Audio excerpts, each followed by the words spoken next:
Arya Chen stood at the edge of the transport platform, looking down at the red jungle below. The metal platform hung in the air like a small island above an ocean of crimson trees and twisted vines. Far below, she could see steam rising from hidden hot springs and the dark shadows of caves carved into cliff faces. "Are you sure about this, human?" asked Zixtal, her reptilian classmate. His yellow eyes showed genuine concern as he watched her check her survival pack for the third time. The Crimson Maw has killed 17 cadets in the past 50 years. Most of them were much larger and stronger than you. Arya pulled the straps of her pack tight and smiled. "Thanks for the vote of confidence, Zix. Really helps with the nerves." The other alien cadets gathered around the platform's edge, watching her prepare. She could hear them whispering in their various languages. Most of the words she caught were not encouraging. The tall, blue-skinned Veltari spoke of small human bones being found by future expeditions. The insect-like Krethak clicked their mandibles in what she had learned was their version of nervous laughter. Commander Sektoth stepped forward, his massive frame casting a shadow over the platform. The bear-like officer from Arcturus Prime had survived 3 tours in the galaxy's worst war zones. When he spoke, everyone listened. "Cadet Chen, you have 72 hours to cross the Crimson Maw Preserve and reach the extraction point on the far side. You may use only the equipment in your survival pack. No weapons beyond your utility knife, no communication devices, and no emergency beacons." His deep voice carried across the platform. The preserve contains over 300 species of predators. Most of them consider anything that moves to be food. Arya nodded. She had studied the files for weeks. Giant razor wolves that hunted in packs of 50. Acid-spitting sky serpents that could melt through combat armor. Tunnel lurkers with claws that could cut through starship hulls. And those were just the smaller threats. "The biggest danger," Commander Sektoth continued, "is the matriarch Grimclaw. She's been the apex predator of this preserve for 40 years. Her territory covers the fastest route to the extraction point. Every cadet who has tried to cross her domain has been found in pieces." One of the Veltari cadets spoke up. "Commander, perhaps the humans should take the longer route around the mountains. It would add 2 days to the journey, but—" "The test has a time limit for a reason," the commander said firmly. "Cadet Chen will take whatever route she believes gives her the best chance of success." Arya looked at the map one more time. The direct route through Grimclaw territory would take 50 hours of hard walking. The mountain route would take at least 90 hours, maybe more if the weather turned bad. She would run out of food and water before reaching the extraction point. "I'm going through the middle," she said simply. The platform fell silent. Even the commander's eyebrows raised slightly. "Very well," he said after a moment. "May fortune favor you, Cadet Chen." The transport platform's force field shimmered and disappeared. Arya stepped to the edge and looked down at the jungle canopy 300 meters below. Without hesitation, she activated her descent pack and jumped. The wind rushed past her as she fell toward the red jungle. Her descent pack's small thrusters fired automatically, slowing her fall as she approached the canopy. She crashed through the top layer of leaves and branches, her pack taking the impact as she landed hard on the forest floor. Silence. Arya lay still for a moment, listening. The jungle should have been full of sound, birds calling, insects buzzing, the rustle of small creatures in the undergrowth. Instead, she heard nothing. Even the wind seemed to have stopped. She stood up and brushed the red leaves from her uniform. Her landing had been louder than she would have liked, but she seemed to be unhurt. The jungle around her was darker than she expected. The thick canopy above blocked most of the sunlight, creating a twilight world of red shadows and twisted tree trunks.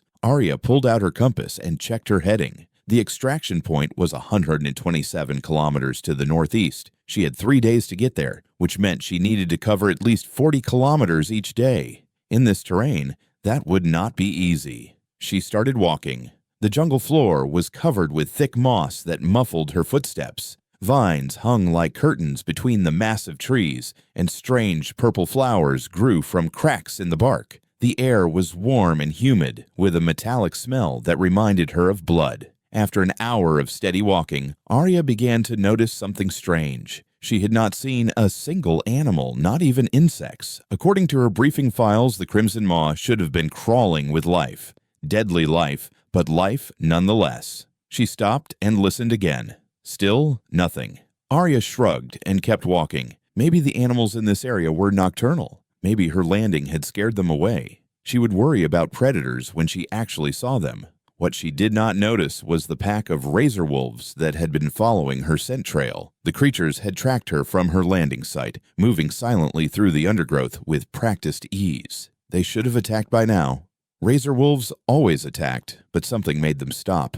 The pack leader, a scarred female with blade-like claws, stood frozen behind a cluster of red ferns. Her instincts screamed at her to retreat. Every fiber in her predator's body told her that the walking creature ahead was wrong somehow, dangerous in a way she could not understand. The pack leader had killed hundreds of creatures in her 12 years of life. She had never backed down from a fight, but now, watching the small human walk steadily through her territory, she felt something she had never experienced before: fear. Without a sound, she turned and melted back into the jungle, her pack following. They would hunt elsewhere today. Far above, on the orbital monitoring station, Dr. Kethvar frowned at his sensor readings. The razor wolf pack had been tracking the human for over an hour. They should have attacked by now.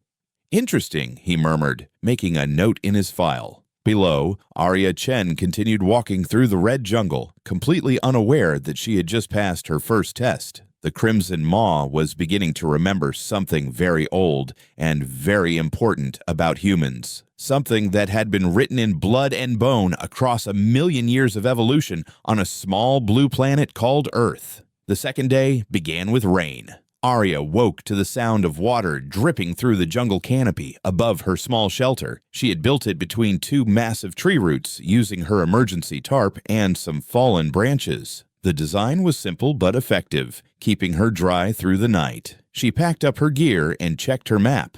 28 kilometers yesterday, which was better than she had hoped. The jungle terrain was difficult, but she had found several animal paths that made travel easier. Strange that all the paths seemed to be pointing away from her intended route. Arya ate a protein bar and took small sips from her water bottle. She had to make her supplies last 3 full days. The briefing had mentioned several fresh water sources in the preserve, but finding them would take time she could not spare. As she started walking, the rain stopped. Steam began rising from the wet jungle floor, creating an eerie mist between the trees. Arya pulled out her compass again and adjusted her heading slightly to avoid a steep ravine marked on her map. High above, Dr. Kethvar was having a very puzzling morning.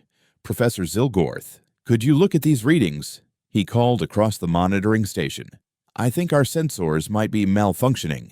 The insect-like professor clicked over to Kethvar's station, his 6 legs moving in perfect coordination. "What seems to be the problem?" Kethvar pointed at the large display screen showing a map of the preserve. Hundreds of small dots moved across it, each representing a different predator species. "Look at the movement patterns around the human's position." Zilgorth studied the screen with his compound eyes. The dots were all moving in the same direction, away from Arya's location. It looked like water flowing away from a stone dropped in a pond. "How long has this been happening?" Zilgorth asked. "Since yesterday afternoon. At first, I thought it was normal territorial behavior, different species avoiding each other. But look at this." Kethvar pressed a button, and the display showed the past 12 hours in fast motion. Every predator in a 5-kilometer radius around the human has relocated. The razor wolf packs, the tunnel lurkers, even the sky serpent rookeries have moved. Zilgorth's antenna twitched with confusion. Sky serpents do not relocate their nests. They defend them to the death.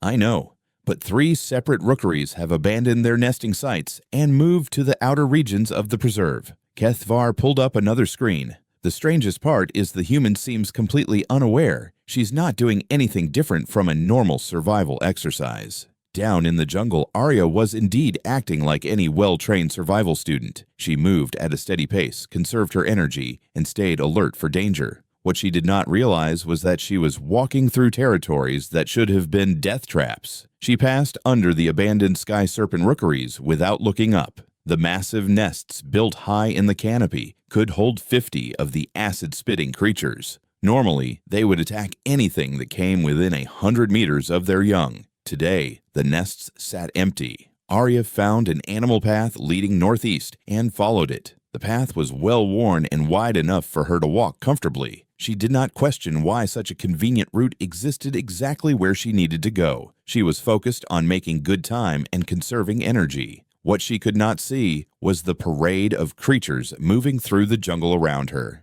Tunnel lurkers emerged from their underground dens and relocated to new territory. Pack hunters that had claimed these hunting grounds for generations suddenly found other places to be. Even the smaller predators, the thorn cats and spike-tailed lemurs, seemed to vanish into thin air. The animal path led her to a stream. Clear, fast-moving water flowed over smooth rocks between moss-covered banks. Arya knelt and tested the water with her field kit. Clean and safe to drink. She refilled her water bottles and allowed herself a moment to rest. A sound made her look up. Something large was moving through the trees on the far side of the stream. Arya froze and watched the bushes carefully. After a moment, a massive shape emerged from the undergrowth. It was a bull Grimclaw, though not the legendary matriarch that ruled this preserve. This one was younger, maybe 8 feet tall at the shoulder, with claws like curved swords and muscles that rippled under dark fur. It should have been the most dangerous thing Arya had ever seen. The creature looked directly at her across the stream. Arya held perfectly still, knowing that sudden movement would trigger an attack. The Grimclaw's yellow eyes studied her for a long moment. Then, to her complete shock, it turned and walked away. Arya sat by the stream for several minutes, trying to understand what had just happened. Grimclaws were notorious for attacking anything that entered their territory. They were supposed to be the ultimate predators, afraid of nothing. Yet this one had looked at her and simply left. She shook. Her head, and stood up. Maybe the creature was not hungry. Maybe it had been injured and did not want to fight. Strange things happened in nature all the time. Back on the monitoring station, the incident had caused quite a stir. "Did you record that?" Kethvar asked, his voice tight with excitement. "Of course," replied Lieutenant Mordak, a young Veltari officer. "The Grimclaw had a clear shot at the human. Attacking across water is a standard hunting technique for their species." Commander Sektoth had been watching the display in silence. Now he spoke up. "Run a biological scan on the human. Full spectrum." "Sir?" "Do it." Lieutenant Mordak's fingers danced over his console. "Scanning now, sir." After a moment, he looked up in confusion. "Sir, the readings are normal. Human physiology. Standard stress hormones for the situation. Normal brain activity. Nothing unusual." "What about pheromones?" asked Dr. Kithvar. "Typical human scent markers. Nothing that should affect local wildlife." The young officer paused. "Sir, what are we looking for?" Commander Sektoth stared at the screen where Arya was crossing the stream and continuing on her journey. "I'm not sure, Lieutenant, but something is happening down there that we do not understand." Professor Zilgorth clicked his mandibles thoughtfully. "Commander, may I suggest something? I would like to review the historical files on human evolution, specifically their development as a predator species."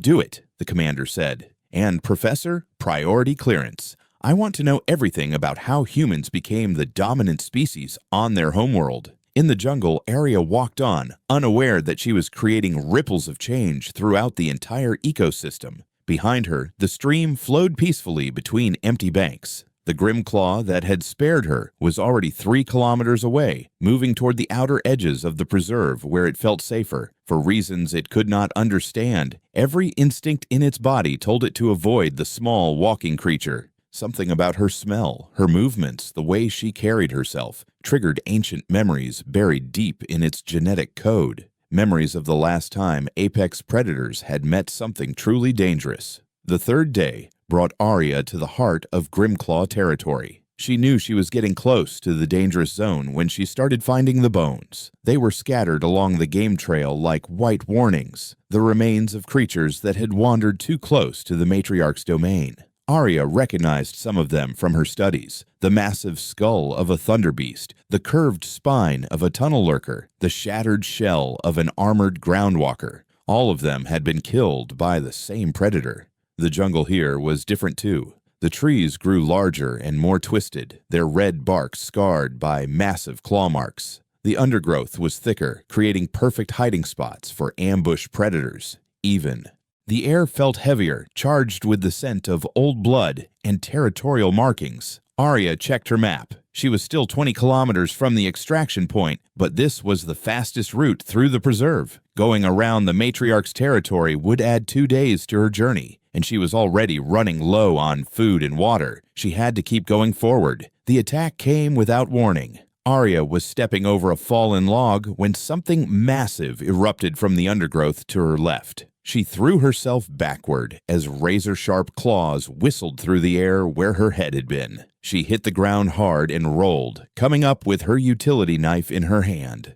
The matriarch Grimclaw was even larger than the files had described. She stood 12 feet tall at the shoulder, her dark fur marked with silver scars from a lifetime of battles. Her claws were longer than Arya's forearms, and her yellow eyes held the cold intelligence of a perfect killer. This was a creature that had ruled her territory for 40 years, destroying everything that dared challenge her authority. The matriarch's lips pulled back, revealing teeth like ivory daggers. A low growl rumbled from her throat as she began to circle Arya, moving with the fluid grace of an apex predator sizing up her prey. Arya held perfectly still. Her knife would be useless against something this large. Running was not an option. Grimclaws could reach speeds of 80 kilometers per hour in short bursts. Her only chance was to avoid triggering the creature's attack instincts until she could find an escape route. The matriarch stopped circling and faced Arya directly. For a moment, predator and human stared at each other across 3 meters of jungle floor. Then the great beast took a step forward, muscles bunching for the killing strike, and froze.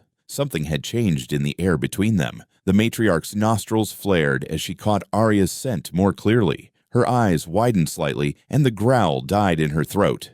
In the depths of her primitive brain, ancient memories began to stir. The matriarch saw her great-grandmother's great-grandmother padding through a different forest under alien stars. She saw the first ships falling from the sky, bringing strange new creatures to the world. Small creatures that walked on 2 legs and carried tools in their hairless hands. At first, the Grimclaws had not been worried. These newcomers were tiny, soft, and slow. They had no claws, no fangs, no natural armor. They would make easy prey. The first hunting party brought down 3 of the strange creatures without difficulty. But then something unexpected happened. Instead of fleeing or accepting their losses, the survivors came back. They came back with more of their kind, carrying improved tools and working together in coordinated groups. The Grimclaws killed more of them, many more, but the small creatures never stopped coming. They studied the Grimclaws' hunting patterns and learned to avoid them. They built traps and weapons that could injure even the largest predators. Most disturbing of all, they began to hunt the hunters, not for food, not for territory, but for the simple reason that the Grimclaws were dangerous and needed to be eliminated. The memory showed Arya's ancestors as they truly were, not the strongest or fastest predators, but the most persistent. They outlasted everything that tried to stop them. When the giant cave bears went extinct, humans survived. When the dire wolves disappeared, humans thrived. When the saber-toothed cats vanished from the world, humans spread to every continent. They were the species that never gave up.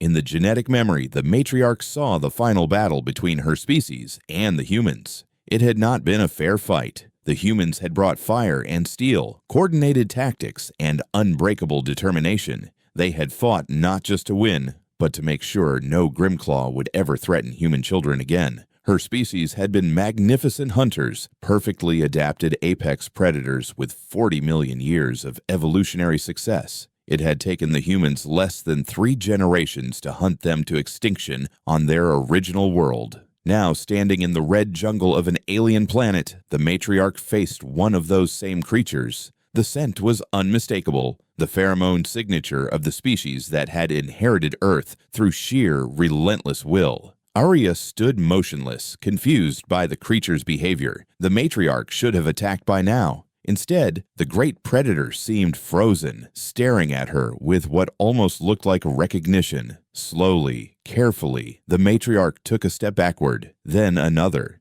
Without breaking eye contact, the most dangerous predator in the preserve continued backing away until she reached the edge of the clearing. There she stopped, gave Arya one last long look, and melted into the jungle like a shadow. Arya stood alone in the clearing, her knife still held in a defensive grip. She waited for several minutes, listening for sounds of the creature's return. When she heard nothing, she slowly lowered her weapon. What had just happened made no sense. The matriarch Grimclaw had been in perfect position to attack. Arya had been completely helpless, yet the creature had simply walked away. She shook her head and consulted her map. Whatever the reason, she had been given an incredible gift. The extraction point was only 18 kilometers away now. If she pushed hard, she could reach it before nightfall. Arya started walking again, unaware that her encounter with the matriarch had been observed by every major predator in the region. Word was spreading through the preserve's communication networks, the scent trails, territorial calls, and behavioral patterns that carried information between species.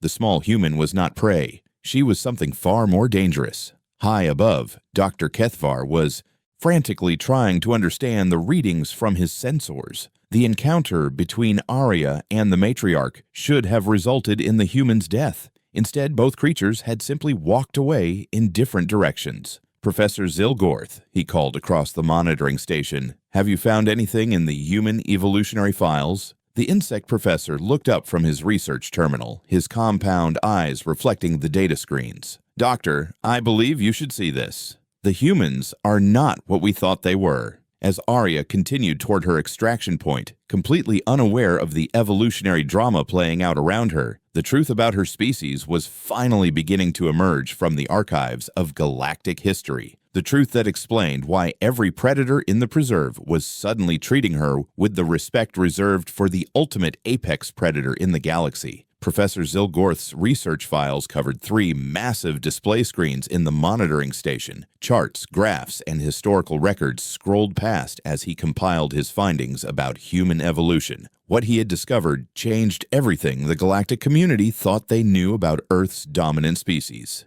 "Commander Sektoth, please review this data."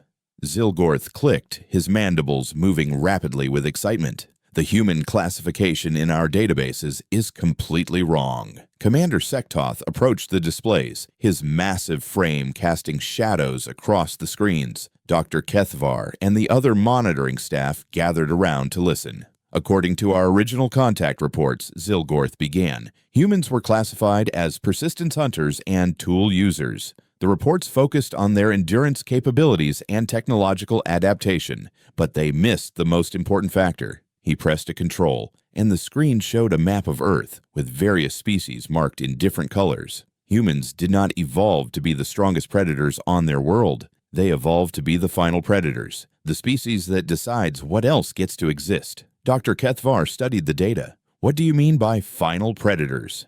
"Look at this extinction timeline." Zilgorth highlighted different sections of the display.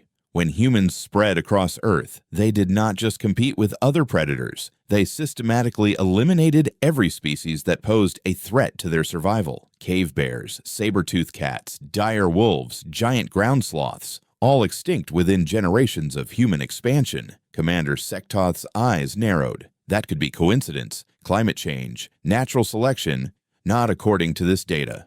Zilgorth pulled up another screen showing detailed archaeological evidence. "The extinctions follow human migration patterns exactly. And look at this. They did not just hunt these creatures. They studied them, learned their weaknesses, and developed specific strategies to eliminate entire species." The main screen showing Arya's progress. She was carefully making her way down a steep hillside. Below, in the jungle, a small procession of predators maintained respectful distances as they tracked her movements. None of them attempted to hunt or threaten her. "The most remarkable part," Zilgorth continued, "is that humans did not evolve natural weapons or armor. They made themselves the apex predator through intelligence, cooperation, and absolute determination. They outlasted everything that tried to stop them." Lieutenant Mordak spoke up from his monitoring station. "Professor, if humans are so dangerous, why do they seem so harmless? I have served with human crew members. They are friendly, helpful, even protective of weaker species."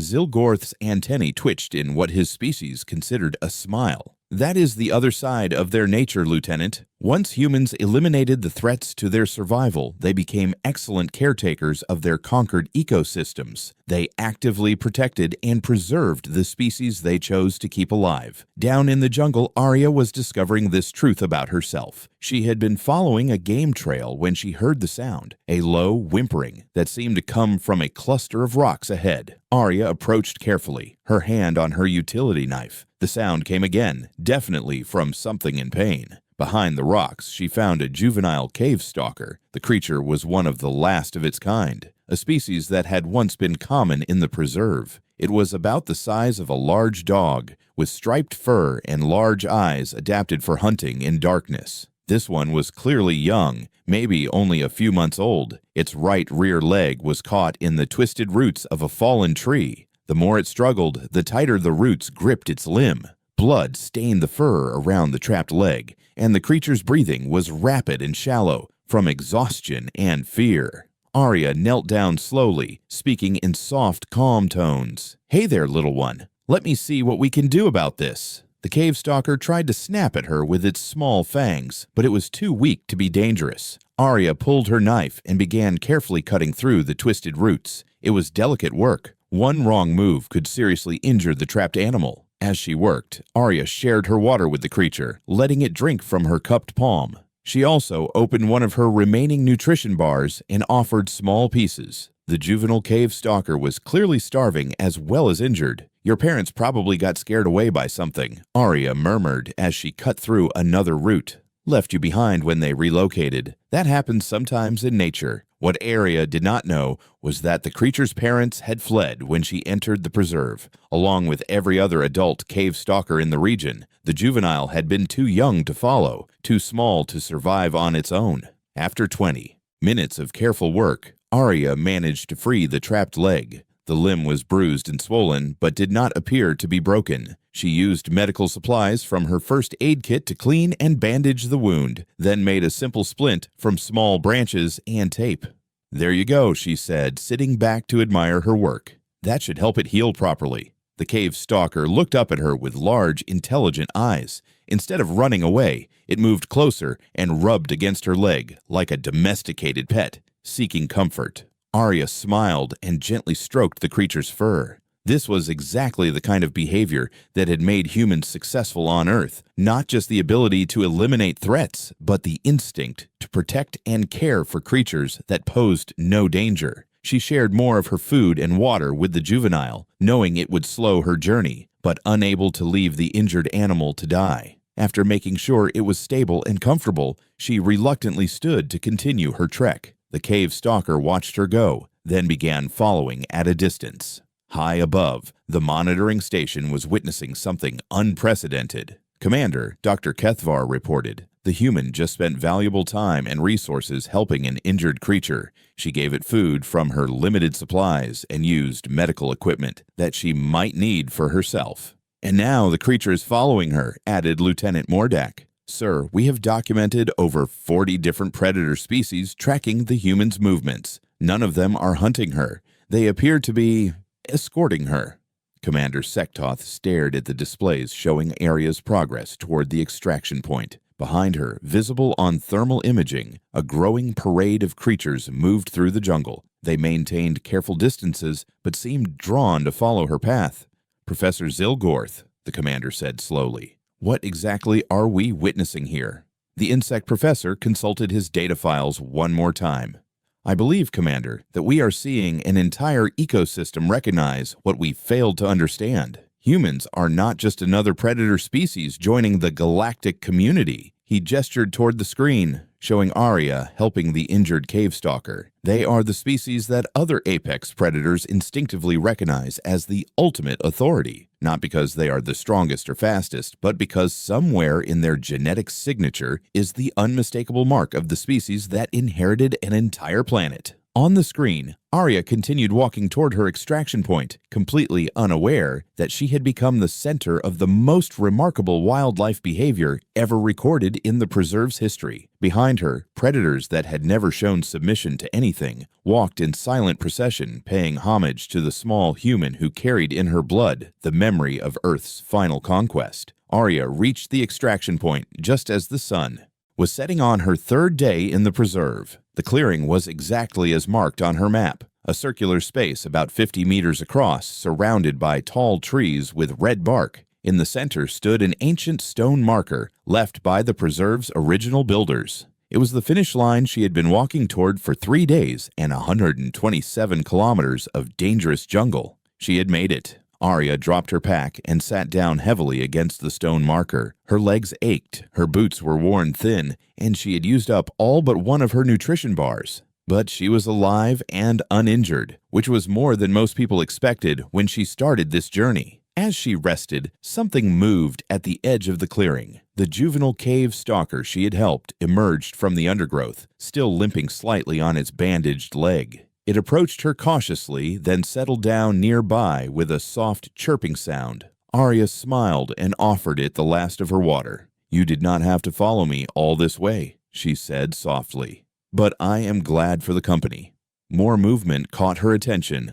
A pack of razor wolves appeared at the tree line, their silver fur almost glowing in the twilight. Instead of the aggressive postures she expected, they sat down calmly and watched her with curious yellow eyes. Then came the tunnel lurkers, emerging from holes in the ground around the clearing. Their massive claws should have been terrifying, but they simply found comfortable spots and settled down like an audience waiting for a performance. Sky serpents landed in the branches above, their colorful wings folded as they perched silently. Thorncats crept out of the shadows, spike-tailed lemurs descended from the canopy, and even a few smaller grimclaws appeared at the edges of the clearing. Within minutes, Arya found herself at the center of a gathering unlike anything ever recorded in the preserve's history. Every major predator species in the region was represented, all maintaining respectful distances as they watched the small human sitting by the stone marker. "What do you all want?" Arya asked, looking around at the assembled creatures. She felt no fear, only confusion and wonder. High above, the monitoring station was recording everything. "Commander," Dr. Kethvar reported, his voice filled with awe, "we are registering over 200 predators in the extraction zone. All species, all age groups. They are not hunting or fighting each other. They are just watching."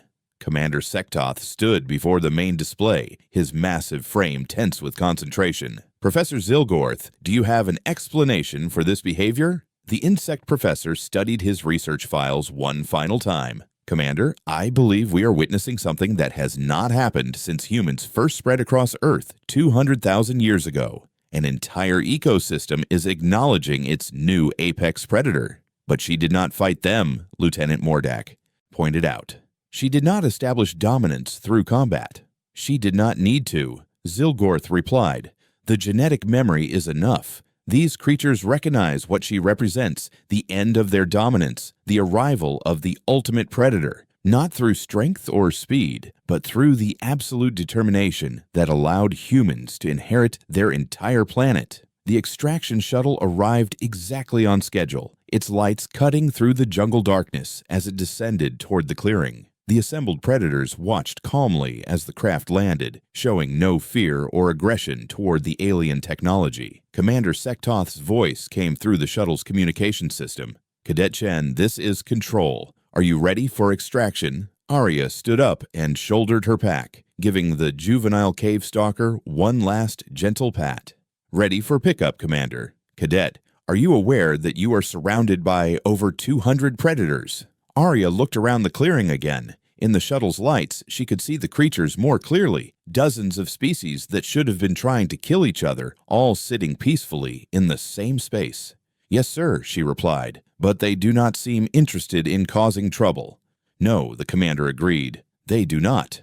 As Arya walked toward the shuttle, something remarkable happened. Every creature in the clearing stood up, not to attack or flee, but to watch her departure. The razor wolves lifted their heads in a gesture that looked almost like a salute. The sky serpents spread their wings briefly before folding them again. Even the grimclaws rose to their full height as she passed. It was a send-off fit for royalty. Arya paused at the shuttle's door and looked back at the assembled predators. She did not understand what was happening, but she felt the weight of their attention. These creatures were trying to tell her something important. "Thank you," she said simply, not knowing what else to say. Then she climbed aboard the shuttle and was lifted away from the preserve, leaving behind an ecosystem forever changed by her presence. 3 weeks later, the graduation ceremony took place in the Academy's main auditorium. Hundreds of cadets from dozens of species filled the massive hall as they received their commissions as officers in the galactic military. Arya stood with her class as Commander Sektoth called their names. When her turn came, she walked across the stage to receive her lieutenant's bars and assignment papers. "Lieutenant Chen," the commander said as he pinned the insignia to her uniform, "your survival exercise in the Crimson Maw has been classified as a unique event requiring further study. Your performance will be added to the permanent archives of the Academy." As Arya took her place with the other new graduates, she noticed something different in the way her alien classmates looked at her. The casual dismissal was gone, replaced by a respectful distance that she did not quite understand. Zixtal, her reptilian friend, approached her after the ceremony. "Congratulations, Lieutenant," he said formally. "Thanks, Zix, you too." Arya studied his expression. "Is everything okay? You seem different." Zixtal's yellow eyes showed a mixture of respect and something that might have been fear. "Arya, do you know what really happened in the preserve?" "I survived 3 days and reached the extraction point, same as the exercise was designed to test." "No," Zixtal said quietly. "You did something that has never happened before in galactic history. You made an entire ecosystem submit without firing a shot or raising a weapon. Every predator in that preserve acknowledged you as their superior." Arya frowned. "That is ridiculous. I am just a human. There is nothing special about—" "That is exactly the point," Zixtal interrupted. "You are human. Do you know what that means to the rest of the galaxy now?" Across the auditorium, other alien cadets watched their conversation. Arya could see the same expression on all their faces, the look of creatures who had suddenly realized they were not at the top of the food chain. "The professors have been sharing the data from your exercise," Zixtal continued. "Every military academy in the galaxy is studying what happened. The conclusion is unanimous." He paused, gathering his courage for what came next. "Humans are not just another species joining our community. You are the apex predators of the galaxy, not because you are the strongest or fastest, but because you are the species that never stops, never gives up, and never accepts defeat. The species that survived by making sure nothing else could threaten you." As understanding dawned on Arya's face, Zixtal took a step back. Every creature in that preserve knew what we are only learning now. When humans walk into a territory, they do not come as visitors or guests. They come as the new owners. The ceremony continued around them, but Arya barely heard it. She was beginning to understand the weight of what had happened in the Crimson Maw and what it meant for humanity's place in the galaxy. They were not just joining the galactic community, they were inheriting it.